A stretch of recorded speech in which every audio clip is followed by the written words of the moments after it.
Hey guys, and welcome back to Z3 Cubing. Today I'm going to be trying out the MoYu AoSu WRM 4x4. So the Cubicle went ahead and sent me this package here. Inside should be MoYu's newest high-end 4x4 speed cube, the WRM. So let's go ahead and get into it right here. So we have the cube right here, AoSu WRM. Now the naming of this cube is actually pretty confusing. It's an AoSu, so it's part of MoYu's high-end 4x4 lineup. M, that means it comes with magnets right out of the box, which is really nice. But the WR is where it gets really confusing because that comes from this 3x3 right here, the Weilong WRM. And people had thought that the WR stood for without ridges because they took a cube that had ridges on the outside of the pieces and took them off to make the Weilong WR. But then none of that really makes sense on the 4x4, so maybe it means something else, or maybe it's just marketing nonsense. Who really cares? Anyway, this cube right here is a successor to MoYu's last big 4x4 speed cube, the AoSu GTS2M. I have the Angstrom version of that cube right here, and this was my main for a while. It was a big upgrade over whatever old cube I was using before it, and I really did like it. But when the Valk 4 came out, I liked this one a little bit better just because of the feel of it. It was a little bit more like crunchy and nice, fast feeling, as opposed to MoYu's cube, which had more of a smooth and kind of fluid feeling to it. Nonetheless, both of these were great speed cubes, and I'm really excited to see how this one compares to those two and see if it maybe will become my main.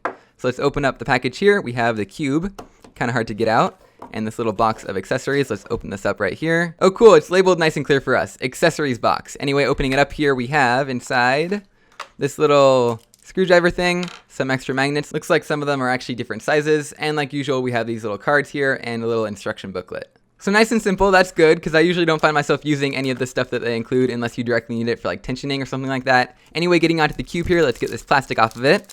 And the first two things that I'm noticing are the size and the shades of the colors on the cube. So this is actually a 59mm 4x4, which is quite a bit smaller than pretty much any other one on the market. For comparison, the Valk 4 was pretty small, and it's 60mm, so actually bigger. And the previous AoSu GTS2M was 61. And in fact, most 4x4s before all of these came out were actually 62mm by default. So this cube is actually a full 3mm smaller, which may not sound like a lot, but it's definitely noticeable just holding it in the hands. As you can see here, quite a bit bigger on both sides. Compared to a 3x3, it's only a little bit bigger now, just 2mm. Now another thing you probably noticed when I had the cubes all lined up here is the shades. I got this cube in stickerless. It does come also in black plastic, but as you can see, the stickerless shades are actually quite a lot different than these two other cubes. In fact, it's actually different on the MoYu cube as it is on the Chi cube, but this one is just substantially different right in the middle, a much darker green.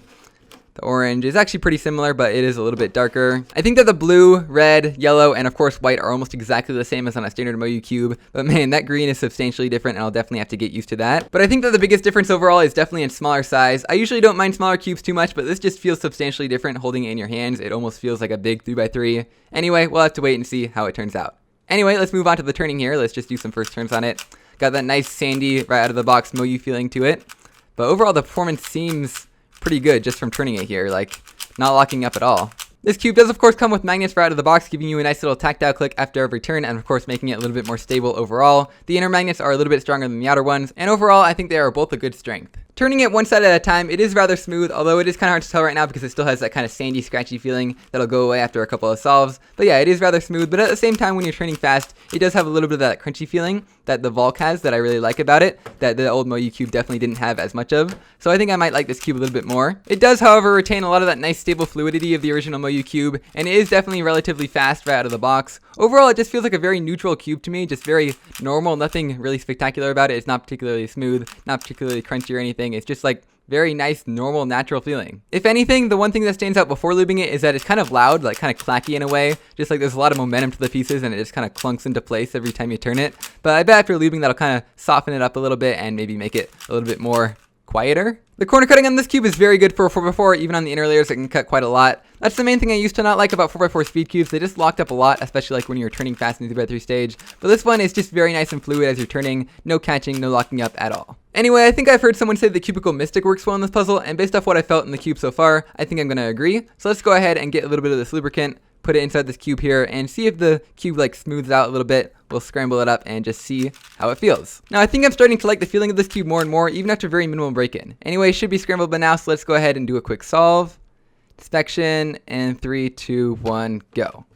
Now, if you're doing just a few solves in this puzzle, I'm definitely starting to like it quite a bit. Its performance definitely stands up there with the other two cubes I was showing in this video, which are already considered the best on the market. So this will definitely be one of the many contenders for the best 4x4 out there. I think at this point there's no real saying which one is actually the best because they're all so similar nowadays, and the performance is not substantially better or worse than any other top of the line 4x4s. I do think that the best 4x4 speed cuber in the world could definitely use any of these cubes and be just fine, have the same exact times. It really just comes down to personal preference. This cube is a little bit unique, especially in its smaller size and the kind of unique, kind of clacky feeling to it. It feels just like a very solid, kind of plain cube, and you can kind of do whatever you want to it based on what lubricant you put in it. You can make it really smooth, you can make it really fast, you can do pretty much whatever you want, and I feel like it could be suitable for many different turning styles. Personally, I turn a little bit slower, a little bit more carefully, and it's still plenty controllable for me. Even if you were turning a lot faster, I think it would still hold together just fine. I do think the feeling of the new WRM gets a little bit closer to the feeling of the Bulk, which I do quite like, but I'm just gonna have to break in the cube and wait and see.